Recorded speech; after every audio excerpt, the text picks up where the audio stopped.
সভাপতি মহোদয়, এইখন বিদ্যালয়ৰ অধ্যক্ষ নাজিমুদ্দিন ছাৰ, এইখন বিদ্যালয়ৰ প্ৰতিজন শিক্ষকসকল তথা আমাৰ এইখন অঞ্চলৰ বিশিষ্ট সমাজসেৱক তথা শিক্ষাবিদ, বিভিন্ন ধৰণৰ সামাজিক মাধ্যমত জড়িত থকা সমাজৰ আগশাৰীৰ কাম কাজত সেইসকলক আমন্ত্ৰণ কৰি অনা সকলো ব্যক্তি এইখন মঞ্চত থকা লগতে এইখন বিদ্যালয়ৰ আজিৰ যিসকল দ্বাদশ শ্ৰেণীৰ ছাত্ৰ ছাত্ৰীক বিদায় দিয়া হ'ব সেইসকল তথা এইখন বিদ্যালয়ৰ সকলো ছাত্ৰ ছাত্ৰী, আমাৰ সঁচাকৈ সময় অলপ কম আছিল, সেইকাৰণে প্ৰথমে মই ক্ষমা বিচাৰিছোঁ সকলোলৈ। সেইকাৰণে মই আপোনালোকৰ প্ৰগ্ৰামত মাজতেই বিদায় ল'ব বিচাৰিছিলোঁ, তথাপিও আমাৰ নাজিম ছাৰে মোক ক'লে যে অলপ হ'লেও দুআষাৰ কৈ যাওক আপুনি। গতিকে মই ইয়াত বক্তব্য দিয়া বহুতসকল আছে, সকলোৱে আপোনালোকৰ আগত দাঙি ধৰিব বক্তব্য, ধুনীয়া ধুনীয়া বক্তব্য, এইখিনি নিশ্চিত। আমি সেই যে 6গৰাকী ছাত্ৰ ছাত্ৰী যিসকলে নিজে তেখেতসকলে শিক্ষকসকলৰ ওচৰত ভয় কৰিছে যে আমি ডক্টৰ হ'ব বিচাৰিছোঁ, ইঞ্জিনিয়াৰ হ'ব বিচাৰিছোঁ, সেইসকলৰ উদ্দেশ্য লৈ সকলোকে এটা কথা মেছেজ দিব বিচাৰিছোঁ। আমাৰ উদ্দেশ্য থাকিব লাগিব, আমাৰ এটা লক্ষ্য থাকিব লাগিব, আৰু সেইসকলে সেই উদ্দেশ্যৰে ভাল উদ্দেশ্যৰে এটা লক্ষ্য আছে তেখেতসকলৰ যে আমি ডক্টৰ হ'ম। আমি প্ৰথমে সিদ্ধান্ত ল'ব লাগিব আমি কিয় হ'ম, আৰু সেই সিদ্ধান্ত তেখেতসকলে ল'ব পাৰিছে। অলপ সময় আগত যেতিয়া মই অফিচ ৰুমত বহি আছিলোঁ, দ্বাদশ শ্ৰেণীৰ কোনোবা ছাত্ৰ ছাত্ৰী এটা শায়ৰী পঠিয়াইছিলে, সেই শায়ৰীটো ঠিক তেনেধৰণে কৈছিল। গতিকে যদি আপোনালোকে সেই শায়ৰীটো আকৌ শুনে, তেতিয়াহ'লে আপোনালোকে সেই শায়ৰীটো কিন্তু মূল্যৱান আছিল, সেই তেখেতসকলৰ কথাখিনি ভাঙি দিছে। যদি আপোনালোকে কিবা হ'ব বিচাৰা, তেতিয়াহ'লে আপোনাৰ নিজৰ যি প্ৰতিভা আছে সেইখিনি আপোনালোক কনফিডেন্সলি, আপোনালোকৰ নিজৰ কনফিডেন্স থাকিব লাগিব। সেই 6গৰাকী ছাত্ৰ ছাত্ৰীয়ে আপোনালোকক সকলো শিকাই গৈছে আজি যে প্ৰথমে আমালোকৰ কনফিডেন্স থাকিব লাগিব আমি কিবা হ'বলৈ হ'লে, আৰু সেই কনফিডেন্সখিনি তেখেতসকলৰ আছে। গতিকে আজিৰ দিনত যিসকলে মনে মনে বহুত ধৰণৰ এনেকুৱা মনত আহি যায় যে আমি ভৱিষ্যত কি হ'ম, কি কৰিম, সেইখিনি বাদ দিয়া, মনত মনে মনে এটা সিদ্ধান্ত লৈ লোৱা যে আমি এইটো হ'ম, সেইখিনি চেষ্টা কৰি থাকা। আৰু দ্বিতীয় কথাটো হ'ল চিন্তা থাকিব লাগিব যে এটা ভাল পদক্ষেপ থাকিব লাগিব, এটা ভাল চিন্তাধাৰা থাকিব লাগিব, এইখিনি আমি হ'ম। আৰু বাকী যদি আপোনালোকে শিক্ষাৰ লগত জড়িত থাকে, শিক্ষাৰ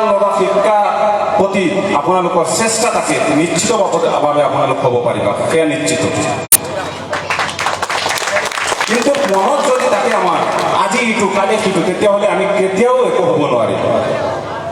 গতিকে আজিয়ে সিদ্ধান্ত লৈ লোৱা, বিশেষকৈ 9-10ত থকা ছাত্ৰ ছাত্ৰীসকলে যে আমি ভৱিষ্যত প্ৰথমে এজন ভাল মানুহ হ'ম, সেয়া প্ৰথমে আমি নিশ্চিত কৰিব লাগিব এজন ভাল মানুহ হ'ম। আৰু মা দেউতাকে বা শিক্ষকসকলে প্ৰথমে আপোনালোকে যে শিক্ষিত হৈ কিবা কৰিব সেইটো নিবিচাৰে, প্ৰথমে আপোনালোকক ভাল মানুহ বনাব বিচাৰে।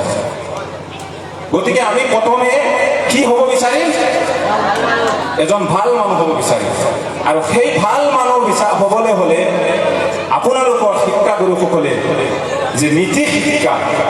আজি মোৰ ভাল লাগিছে আহি চাই এই কিতাপখন, মই ৰিকুৱেষ্ট কৰিম মোক এখন কিতাপ দিব, মই লৈ যাওঁতে লগত লৈ যাম। নীতি শিক্ষাৰ প্ৰয়োজন, সেই নীতি শিক্ষা যদি শিকি লয়, শিক্ষিত হৈ যায় নীতি শিক্ষাৰে, তেতিয়াহ'লে আপোনালোক প্ৰতিজন এজন ভাল মানুহ হৈ উঠিব। সঁচাকে এইটো সঁচা, যদিও আমি সকলোৱে প্ৰকাশ নকৰোঁ, কিন্তু বাস্তৱত নীতি শিক্ষাৰ অভাৱ আছে। আৰু সেই আজিৰ এইখন বিদ্যালয়ৰ শিক্ষকসকলে সেইখিনি চিন্তা কৰি যে এখন কিতাপ উলিয়াব পাৰিছে, তেখেতসকললৈ মই সমাজৰ তৰফৰ পৰা তেখেতসকললৈ ধন্যবাদ জনাইছোঁ। আৰু এইখিনি কিতাপ মই ভাবোঁ সমাজৰ প্ৰতিজন ব্যক্তিক অকল ছাত্ৰ ছাত্ৰীক নহয় প্ৰতিজন ব্যক্তিক দিয়াৰ প্ৰয়োজন আছে সকলোৱে এখন এখনকৈ সংগ্ৰহ কৰাৰ প্ৰয়োজন আছে আজিৰ সমাজত আমাৰ যিখিনি আমি পাই আছো দেখি আছো সমাজত গতিকে মৰমৰ ছাত্ৰ ছাত্ৰীসকল আপোনালোকৰ উদ্দেশ্য ভাল ৰাখিব উদ্দেশ্য ভাল ৰাখি আগুৱাই যাওক নিশ্চিতভাৱে আপোনালোক আগুৱাই যাব পাৰিব আমি এইখন বিদ্যালয়ৰ পৰিৱেশ দেখি আহি বিশেষভাৱে আমি আমাৰ নাজিমুদ্দিন ছাৰৰ নাম আমি সদায় শুনিছোঁ যে তেখেতে এনেকুৱা এখন বিদ্যালয়ত পাঠদান কৰি আছে আৰু ছাত্ৰ ছাত্ৰীৰ লগত সদায় মানে মেহনত কৰি আছে গতিকে আজি মই পৰিৱেশ দেখি গম পাইছোঁ তেখেতৰ লগত যিমানখিনি শিক্ষকসকল আছে সকলো নাম হয়তো নিশ্চিত মই নাজানো নহ'লে নিশ্চয় মই নাম ল'লো হয় গতিকে মই নাজিম ছাৰকো আহ্বান কৰিম আপোনালোকে যিদৰে আজিৰ যে পৰিৱেশ দেখিছোঁ এই পৰিৱেশে আমি প্ৰত্যক্ষ কৰিব পাৰিছোঁ আমি জানিব পাৰিছোঁ যে আপোনালোকে সফল হৈয়ে গৈছে আৰু আগন্তুক পৰীক্ষাত যিসকল ছাত্ৰ ছাত্ৰী বহিব সেইসকলে আজিৰ দিনৰ পৰা আপোনালোকে মনত এটা প্ৰতিভা বান্ধি লওক যে আমাৰ শিক্ষকসকলে যি ধৰণে আমাক কষ্ট কৰি আৰু আমাৰ ওপৰত যি আশা আৰু আস্থা ৰাখিছে আমি ৰিজাল্টৰ মাধ্যমে সেইখিনি দেখুৱাই দিম নিশ্চয় আপোনালোকে দেখুৱাই দিব পাৰিব গতিকে আমি দীঘলীয়া নকৰোঁ আপোনালোকক সকলো ভৱিষ্যত কামনা কৰি আৰু ছেকেণ্ড ইয়াৰত যিসকলে পৰীক্ষা দিব সেইসকল নিশ্চয় ইয়াৰ পিছত কোনোবা মোৰাজাৰ কলেজ কোনোবা নগাঁও কলেজ য'ত যোনে নাযাওক কিয়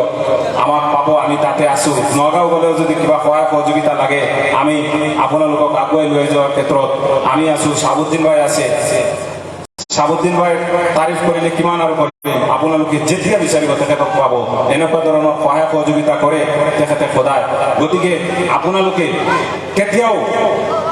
আমি আমাৰ তৰফৰ পৰা এটাই আহ্বান কৰিম যে কোনো ধৰণৰ আপোনালোকে শিক্ষাৰ ক্ষেত্ৰত আগুৱাই যোৱাৰ কাৰণে